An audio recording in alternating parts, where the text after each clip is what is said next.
So in a large bowl, I've taken 200 grams of butter at room temperature, and using a whisk, we're just going to beat it till it's nice and light.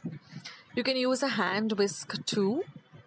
Now to this, I'm going to be adding about 150 grams of powdered sugar. I've just taken regular sugar and just powdered it in my blender or mixer, and I've added that to the butter. Now we're going to add half a teaspoon of vanilla essence or extract, and we're going to whisk everything well. And we're going to mix the butter and the sugar and the vanilla very well, because we want these lovely light cookies. Now here I have 300 grams of regular flour maida, to which I'm going to be adding about 100 grams of corn flour. We're going to mix these two flours well together. Now we're going to continue whisking our butter, sugar and vanilla essence mixture till it's nice and light and airy. It becomes more of a whitish mixture, and then we're going to add a little bit of the flour at a time and continue mixing everything well.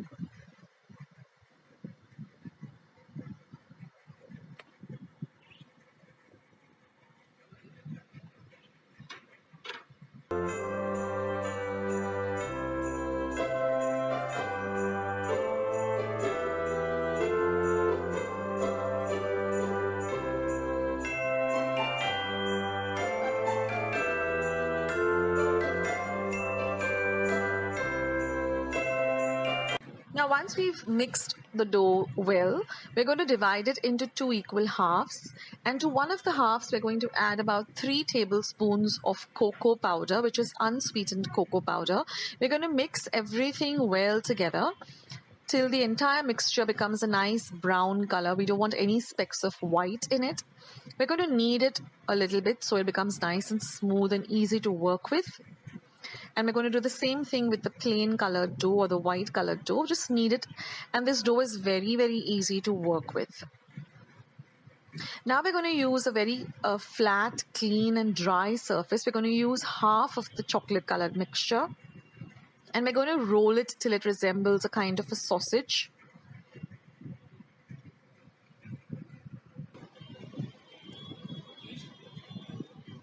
And we're going to do the same with the white colored dough. And then we're just going to put them together.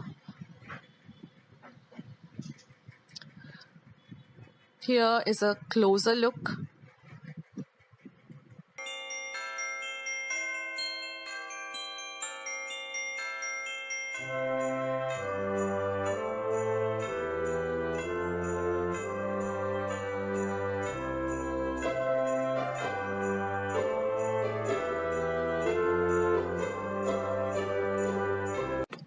So similarly, we're going to do the same process with the remaining dough, but now we're going to place the chocolate colored dough on the plain dough and vice versa. Again, here is a closer look of how to place the doughs.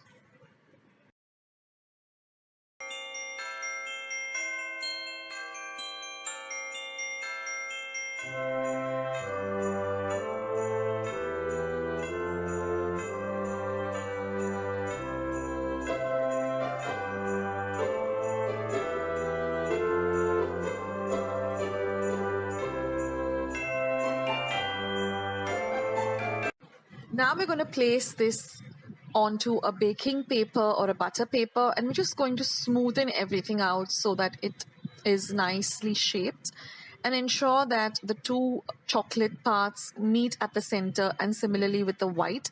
Now we're just going to wrap this up nice and tight, and we're going to put it into our refrigerator, not in the freezer but in the normal refrigerator section, and we're just going to chill it for about an hour. Now after waiting for an hour, everything has come well together, and now it's very easy for us to cut this dough into even-sized cookie slices. I've preheated my oven to 180 degrees Celsius for about 10 minutes. I've lined a baking tray with some baking paper, and we're just going to place the cookies a little apart from each other, because when they bake, they do spread out a bit. So ensure that there's some space between each of the cookies. Don't they look really pretty? So just cut them into even sized pieces. Now if you want to get real precision, you can even use a ruler and just cut them into inch size pieces. And then we're just going to put them into our oven and we're going to bake them for 180 degrees Celsius for about 10 minutes. Now every oven is different, so just keep an eye. Don't let your cookies burn. So just keep an eye. Sometimes it takes about 8 minutes or 10 minutes at the most. Now once your cookies are baked, just take them out of the oven and let them chill, let them cool rather to room temperature. So just keep them outside for about 10 minutes so that they completely come to room temperature. And you can after that put them onto a wire rack, or even if you don't have a wire rack, just put them onto a glass plate or a steel plate and let them completely come to room temperature. The reason being that if you try to pick them up when they're warm, they might just crumble. So let them come completely.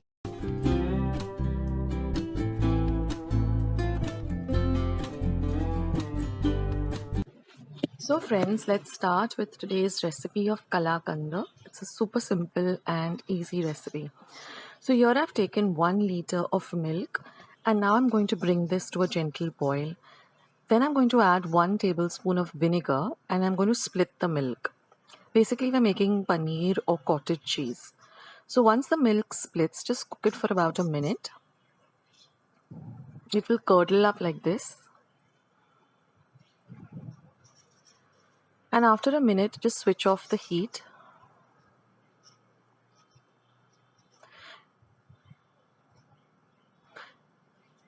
And now we're going to strain this mixture over a muslin cloth. So I've just kept a sieve on top of a vessel and put this muslin cloth on top of it. And now we're just going to tie this up like this, squeeze out all the excess water, and then just put a heavy weight on it and keep it aside for 30 minutes till all the liquid drains out. Now I've taken half a liter of milk and I'm going to boil it till it reduces to half. Once it reduces to half its quantity, I'm going to add some elaichi powder, about 1 teaspoon, and some saffron strands. Now this saffron strands, I'm also going to add half a cup of sugar. Now the saffron strands have to be added if you want that lovely saffron color. If you want to retain the white color of your kalakanda, then skip the saffron. Now we're just going to stir this till it all comes together. Now after 30 minutes the paneer or the cottage cheese has formed, so I'm just going to transfer it to a bowl and now I'm going to just crumble it with my fingers like this.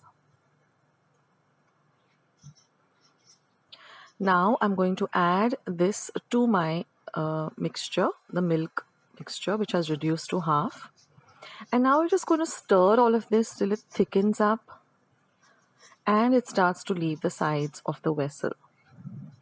So I timed myself. It took me exactly 15 minutes on a low to medium flame. Don't keep your milk on a high flame because then you'll get this typical burnt milk smell. And continuously stir it. Use a wooden spoon with a long handle because that way, it becomes easier.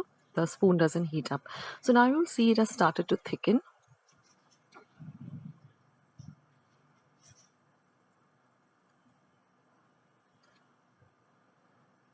And then it all comes together like this. So now our mixture is ready. Here I have some nuts which I've chopped up roughly, and I've also just greased my tray, which is about a inch thickness. This is a 6x6 tray with just 1 inch thickness. And now I'm just going to transfer this mixture onto the tray. And I'm just going to even it out.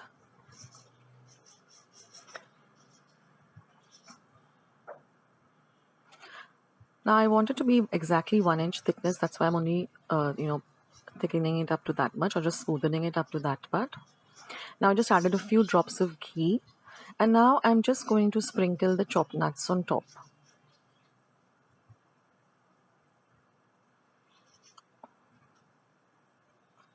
And now I'm going to refrigerate this for 1 hour. You can refrigerate it for 2 to 3 hours also.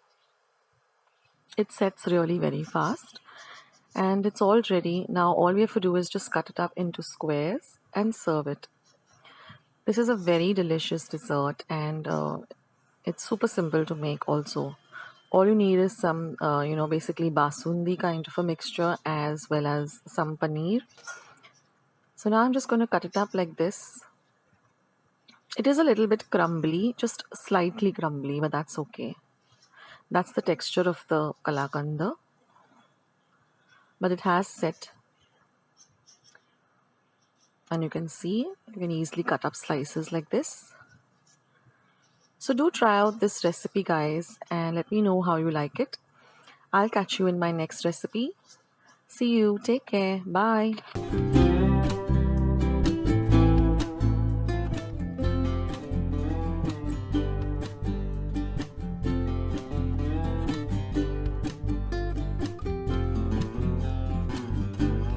Caramel filled white chocolate recipes.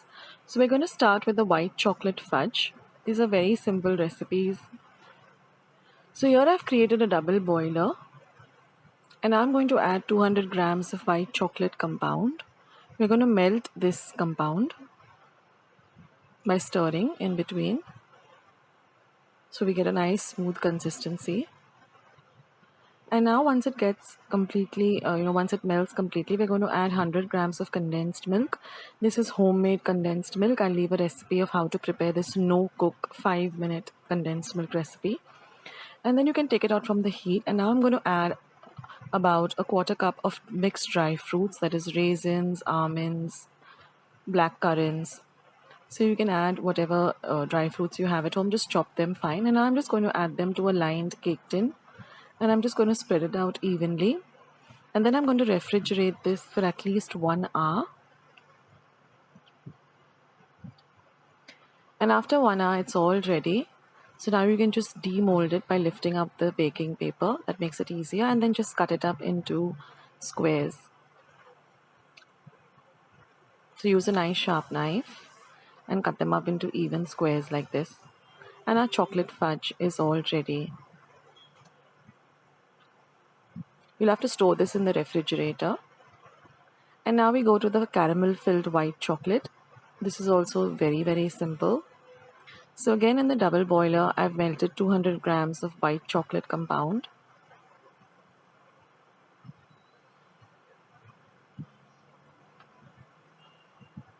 Now once the chocolate melts completely, you're going to pour this into your chocolate mold. So I have this silicone mold. So only pour it halfway through. And then with a spoon, just see that it goes all over. Even the edges are coated like this. And then refrigerate this for 30 minutes. Now after 30 minutes, you see that it's nice and set. So now we're just going to fill it up with some Hershey's caramel syrup.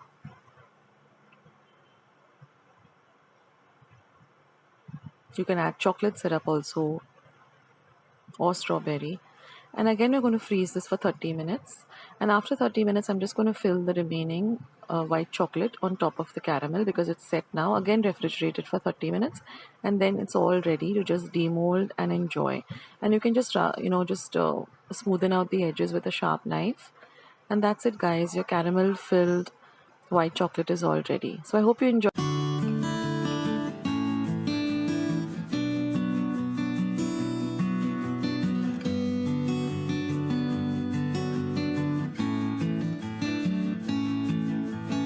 Let's start with today's recipe by seeing what ingredients we require. So there are just few ingredients. Let me take you through them. So this is about 3/4 cup of cashew nut powder. Just coarsely grind the powder. This is some powdered sugar. I've used about half a cup of powdered sugar. 3/4 cup of all-purpose flour. This is about 1 tablespoon of milk and 1 teaspoon of vanilla essence, as well as half a cup of butter. So all these ingredients will be listed with their exact measurements in grams in the description box below. So now that we have our ingredients in place, let us start making today's amazing eggless cashew nut cookies. So I've transferred my butter, which is at room temperature, into a large mixing bowl. To that, I'm going to be adding my powdered sugar. So this is not caster sugar or icing sugar. Just take regular sugar and blend it in your mixer pot to a fine powder like this. You don't need to sieve it either. Now taking an electric whisk or a hand whisk, we're just going to mix this very well together so that the butter and the sugar get well incorporated together. In fact, you should get a very, instead of a yellow color, you should have a more on a whiter side of the color of the mixture. Now, what you can do is you can set a timer of about 4 to 5 minutes on your phone or watch or clock, and then just whip this or beat this sugar and butter mixture till it changes consistency. So I have whisked this for exactly 5 minutes by putting a timer on my phone. The whisking is very important because that will give this a very nice, light, buttery, fluffy texture. So now, since most of the cookies and biscuits are not available during this period, you can make your own cashew nut cookies at home, which are very similar to the Good Day cookies that we have. And you can give your family this as a tea time snack or a anytime hunger strike snack. So now you can see that the entire consistency has changed to a more of a whitish color rather than a yellow color. Now I'm going to add in my vanilla essence and I'm going to mix everything well together.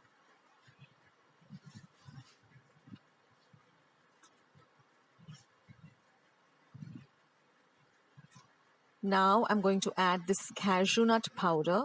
So what I did is I just measured my cashew nuts using my measuring cups, and then I just coarsely ground them on my mixer pot. So don't grind them continuously, otherwise it will become a cashew nut paste. Just use the blitz function on your mixer pot and just give it a second every second. Put the blitz function on your mixer and do like blitz it every second till it becomes a coarsely ground powder. Now we're just going to add our all-purpose flour or our maida, but just put a little at a time. And now we're going to fold in everything well.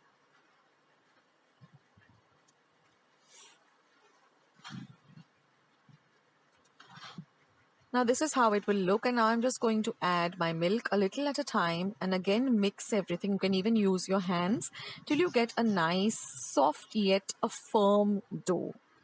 If you need and you feel that you need to add a little more of flour, you can do that too. Now I have preheated my oven at 180 degrees Celsius for exactly 10 minutes. And I have also gone and lined up my baking tray with some baking paper or parchment paper, and we need a fork to make a nice design on this cookie. Now we're just going to roll them out into even sized balls and press them down and then keep them on your baking sheet. So just roll them out evenly so that they don't have any cracks in them, and just press them down in this manner and keep them on your baking tray. They should look like this, and try to get them all of the same size. So now I've got 9 on my baking sheet and I got another 4 from the remaining dough that I had. And then just using a fork, just press this down once to make a design like this, just to make it look pretty and nice. Don't forget to preheat your oven to 180 degrees Celsius for 10 minutes. It's very important to preheat your oven whenever you start baking anything, because that way the oven is already warm and the baking process happens faster and everything gets evenly baked too. These cookies are so delicious, and the lovely flavor of the cashew nuts just comes through when you take a bite, and they're so soft and light and just perfect. So you have to give them a try. Even the young kids who are watching this, give them a try.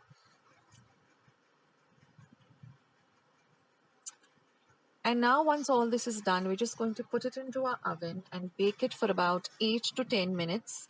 Every oven is different, so keep an eye. And also one tip here is just interchange the tray in between. When you come halfway through, just change the tray the other way. That way everything gets evenly baked.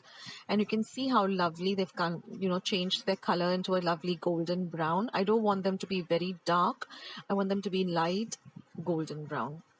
And now I've taken them out of the oven and let them sit for about 2 minutes on the tray itself. And then I'm going to transfer them onto my wire rack so they completely cool. This is very important too, that you let the cookies cool for at least 5 to 10 minutes on the wire rack. That way you'll get the perfect consistency. Otherwise, if you bite into them immediately, they'll be soft and they'll crumble.